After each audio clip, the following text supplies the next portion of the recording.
Bonjour, c'est Grégoire. On va regarder maintenant le filtre Apsomagnète.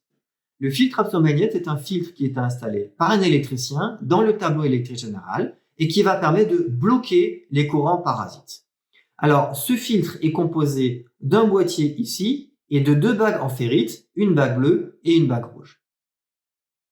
Quel est le principe de ces bagues en ferrite? En réalité, quand vous avez donc ici l'électricité de 50 Hz qui arrive, donc ça c'est l'électricité de EDF, vous avez donc une électricité à 230 volts, 50 Hz, plus parfois des courants électriques parasites. Donc on va regarder maintenant uniquement comment traiter ces courants électriques parasites, typiquement les CPL générés par le Linky. Vous avez ici le gros câble bleu qui est le fil de neutre, le gros câble rouge qui est le fil de phase, qui contient donc le 50 Hz plus les courants parasites. Dans les bagues ici, les bagues vont en réalité empêcher la propagation des courants parasites à partir de 10 kHz. C'est-à-dire qu'après, dans la partie dans la maison, vous avez un courant qui est propre, qui est débarrassé des courants parasites. En réalité, donc, ce blocage se fait par les bagues en ferrite. Ce qui est important, c'est la courbe d'efficacité du filtre. En vertical, vous avez les décibels, où on voit que plus ça descend, plus l'absorption est efficace. Ce qui est important est donc en horizontal, la partie, donc les fréquences entre 100 Hz et 100 MHz. Le 50 Hz, donc qui est la fréquence délivrée par EDF, elle est ici, elle est donc dans les basses fréquences.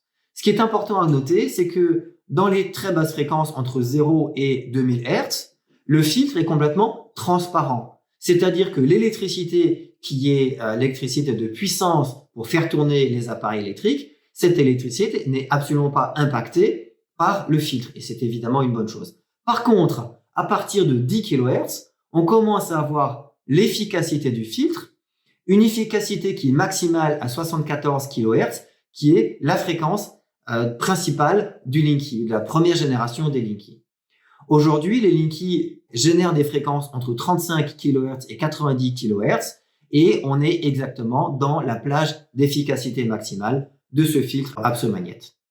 Ce qui est important de noter, c'est que même dans les hautes fréquences, c'est-à-dire au-dessus de 100 MHz, ce filtre garde toute son efficacité. Alors, comment est-ce qu'on fait pour installer ce filtre Apsomagnète dans le tableau électrique général? Encore une fois, comme on va dans le tableau, c'est un électricien qui le fait parce que ça reste dangereux d'installer des appareils électriques. Il faut savoir ce qu'on fait.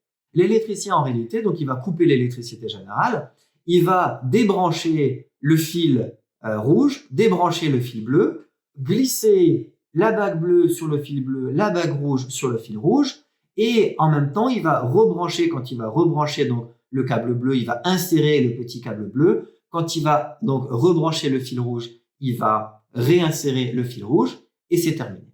Voilà donc un petit peu détaillé. On retrouve ici le détail de cette installation. On coupe l'électricité générale. On clipse ici le petit boîtier qui prend la taille, donc la place de 4 disjoncteurs. C'est assez restreint, ça ne prend pas une place énorme. Si jamais il n'y a plus de place dans le tableau, vous pouvez très bien prendre un petit tableau annexe où vous mettez ce booster à côté. C'est tout à fait faisable. Si maintenant le booster il est loin du point ici, vous pouvez très bien mettre un domino classique et donc mettre une rallonge tout simplement pour brancher le booster un petit peu plus loin. L'Apsomagnète existe en version triphasée. Donc, version triphasée, vous avez 3 fils de phase, donc 3 bagues rouges et un fil de neutre qui est ici. L'installation est exactement la même. Voilà donc pour l'installation de l'Apsomagnète. Merci.